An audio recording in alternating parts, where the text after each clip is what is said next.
She sold her mother's jewelry after the funeral. 3 pieces, a pearl necklace, a gold bracelet, and a ring her mother had worn every day for 41 years. A woman from her church bought all 3 for $7,000 cash. It felt like a fair price. It felt like the right person. And when she got home, her daughter said the same thing daughters say when they have watched too many videos online. Split it up, Mom. Do not put it all in at once. You do not want to draw attention. So she did. 3 deposits, 3 weeks, careful, quiet, sensible. 6 weeks later, her bank account was frozen. The person on the phone was sorry and polite and could not tell her why. What they could not tell her, what they are legally prohibited from telling her, is that the bank had filed a suspicious transaction report. Not because the money was dirty, not because she did anything wrong, because the pattern of 3 deposits over 3 weeks looked identical to the pattern that someone hiding dirty money creates. And the software that flagged it does not know the difference between a grieving woman and a criminal. It sees a shape, and she had accidentally created the shape. This is the new bank rule in Canada that almost nobody is explaining in plain language. And the reason you need to understand it right now, in 2026, is that it just got significantly more powerful. On March 26, 2026, Bill C-12 received royal assent and became law. The penalties on banks that fail to report suspicious activity jumped from roughly $100,000 to $20 million per violation. The compliance departments at TD, RBC, Scotiabank, BMO, and CIBC noticed. Their systems got sharper. More reports are being filed right now than at any previous point in Canadian history. And the people most at risk of accidentally triggering those reports are not criminals.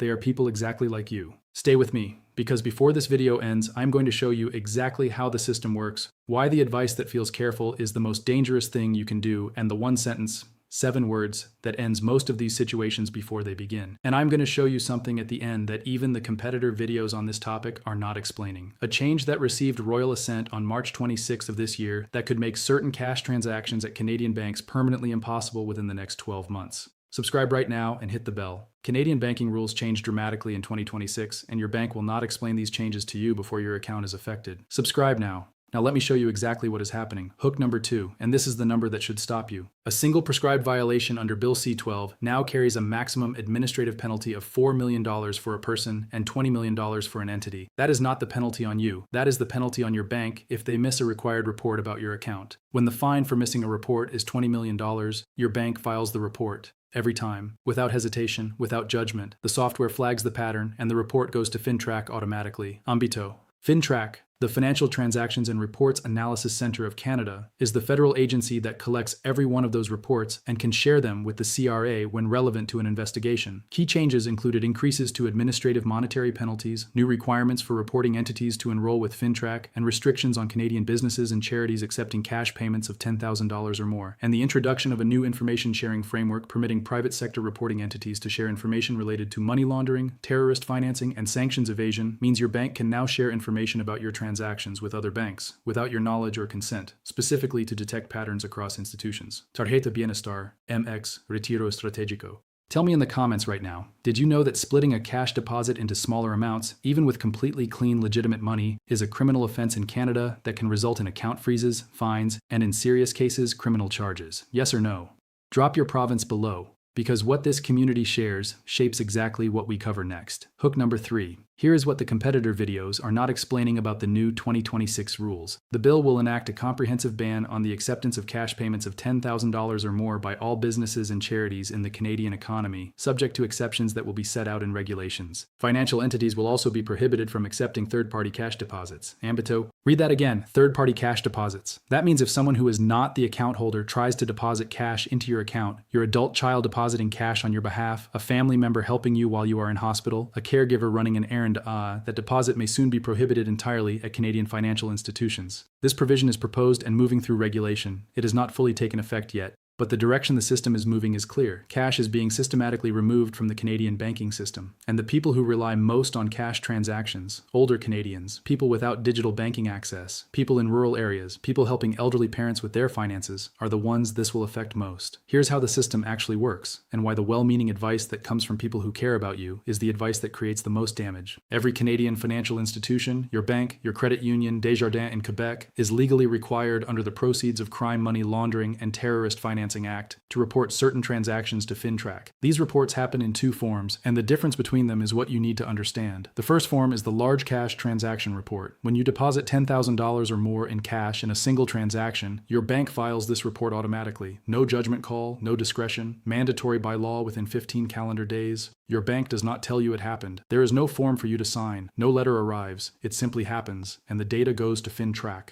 Now here is the part that catches people. Key changes included increases to administrative monetary penalties and the 24-hour rule. If you make 2 cash deposits at the same institution within any 24-hour window and the combined total reaches $10,000 or more, the bank treats them as a single transaction and files the same report anyway. $6,000 in the morning and $5,000 that afternoon. Same outcome as depositing $11,000 at once. The software catches it automatically. You cannot avoid the report by splitting the deposit across the same day. Tarjeta Bienestar MX. The second form is the suspicious transaction report, and this is the one that has no dollar threshold at all. A teller or compliance officer who has reasonable grounds to suspect that a transaction might be connected to money laundering, not proof, not certainty, just suspicion, is required to file one. A deposit of $2,000 can trigger a suspicious transaction report. A deposit of $40,000 might not trigger one if everything around it looks completely clean. The amount does not drive the report. The behavior does, and here's the behavior that triggers it every time. The behavior of someone trying not to trigger a report. When you deposit $7,000 across 3 transactions over 3 weeks, even with money that is completely clean, completely documented, completely legitimate, you have created the exact pattern that structuring produces. Structuring is the act of deliberately breaking a cash transaction into smaller amounts to avoid the $10,000 reporting threshold. It is a criminal offense in Canada written directly into the Money Laundering Act. And the critical point, the one that makes this genuinely dangerous for honest people, is that it does not matter whether the money is clean. Deliberately breaking deposits into smaller amounts to stay under the reporting threshold is the crime, not the money, the pattern. Penalties on a summary conviction run up to $1 million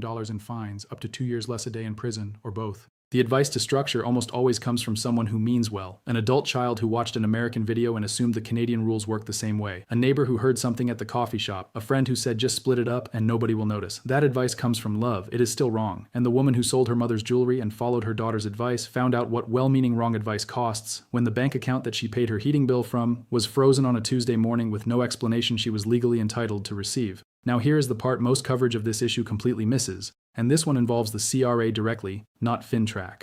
FINTRAC does not just collect the reports. Under Canadian legislation that was strengthened in Budget 2024 and further expanded under the 2026 framework, expanded public-private information sharing for AML purposes means the pipeline between FINTRAC and the CRA is now more active than at any point in Canadian history. If your bank files a report on $18,000 in cash deposits and your T1 return shows $22,000 in total income, those 2 pieces of data are now more likely than ever to end up in front of the same set of eyes at the CRA simultaneously, ambito. And here is the number that should make this real. A CRA audit triggered by a FINTRAC flag is not the same as a routine correspondence audit asking you to explain a single line on your return. It is an investigation where the burden is on you to prove where every dollar came from. If you cannot prove it, if you have no documentation, no paper trail, no bill of sale, the CRA may treat the unexplained funds as unreported income and assess taxes, interest, and penalties on amounts you never actually earned as taxable income. CRA penalties for unreported income start at $2,500 and can escalate to $12,000 or more depending on the nature of the finding, and interest compounds retroactively from the date the income should have been reported. For a senior living on CPP and OAS, a $12,000 CRA penalty from a FINTRAC flag triggered by a split cash deposit is not an inconvenience. It is a financial catastrophe that takes years to recover from, if it can be recovered from at all. You had no idea these 2 things were connected at this level. Most people find out only when both the bank account freeze and the CRA letter arrive from 2 separate government agencies in the same week. Did you know that a split cash deposit that triggers a FINTRAC suspicious transaction report can simultaneously initiate a CRA review of your tax return, and that the combined result can include both an account freeze from your bank and a tax penalty from the CRA for undeclared income you actually declared correctly but could not document? Drop your answer below right now. I want to know how many people watching this had no idea the bank report and the CRA investigation were part of the same pipeline. Here is exactly what to do instead. Every situation, every type of cash transaction, the same answer. When you sell a vehicle, a boat, equipment, jewelry, furniture, or any personal property for cash, deposit the full amount in a single transaction on the same day you receive it. Bring the documentation with you. A bill of sale with both names, the date, a description of what was sold, the price, and both signatures. If the teller asks where the money came from, your answer is 7 words. I sold my truck. Here is the paperwork. Hand it over. That is the entire conversation. The deposit is not a problem. The paperwork makes the deposit unremarkable. When you receive a cash gift from a family member, Canada has no gift tax. Cash received from a parent, a child, or a sibling is not taxable income. You do not report it on your T1. Deposit the full amount in one transaction and ask the person giving it to you to write a short note. Both names, the date, the amount, and one sentence stating this is an unconditional gift with no expectation of repayment. 2 minutes of their time, Keep that note in a folder. When you receive an inheritance in cash, and in Canada, most inheritances arrive as a check from the executor, not cash, the estate has already settled its tax obligations through the deemed disposition process. What arrives in your hands has already been taxed at the estate level. If for any reason a portion arrives as cash, deposit it in one transaction on the same day, and keep the executor's distribution letter. That letter is your documentation. When you consolidate savings from multiple accounts or move money between financial institutions, wire transfers and electronic transfers create an automatic paper trail. One transfer, keep both confirmation statements. If any portion involves cash, one deposit, one day, one record. No splitting, no spreading across multiple days or multiple branches. 3 steps you can complete this week. Step 1.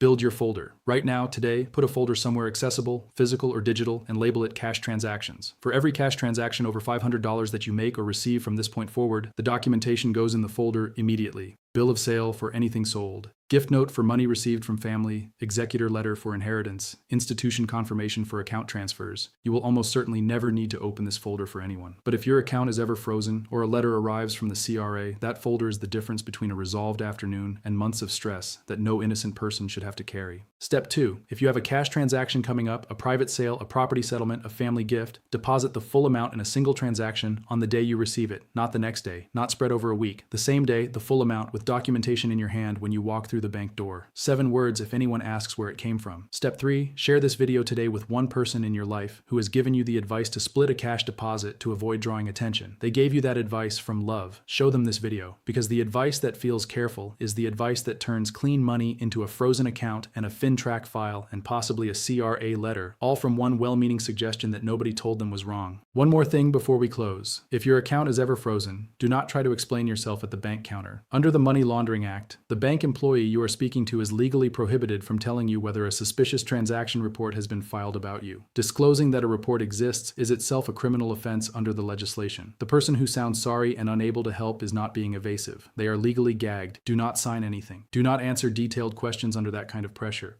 3 words, I want counsel. Then find a lawyer who handles proceeds of crime work, not your family lawyer who handles wills, and walk in with your folder. That is the entire defense. What surprised you most in this video? Was it the $20 million penalty on banks for missing a report, the 7-word answer that prevents most account freezes, the CRA connection that turns a FinTrack flag into a tax investigation, or the proposed ban on third-party cash deposits that is moving through regulation right now? Drop your answer and your province in the comments right now. I read every single one. And if this video helped you, hit the like button right now. 1 second.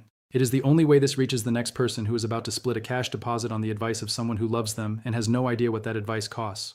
The woman who sold her mother's jewelry got her account unfrozen. It took longer than it should have. It cost her more stress than anyone dealing with a fresh loss should ever have to carry. But she got there. If someone had sat her down and explained that depositing the full $7,000 in one transaction with the receipt from the buyer in her hand was the safest thing she could possibly do, she never would have been in that position. Her daughter's advice came from love. It was still wrong. And nobody told her that, because nobody explains this. Now you know. And the practical answer is genuinely simple. 1 deposit, 1 day, 7 words if anyone asks. That is the whole playbook. I am Henry Jaden. Take care of yourself.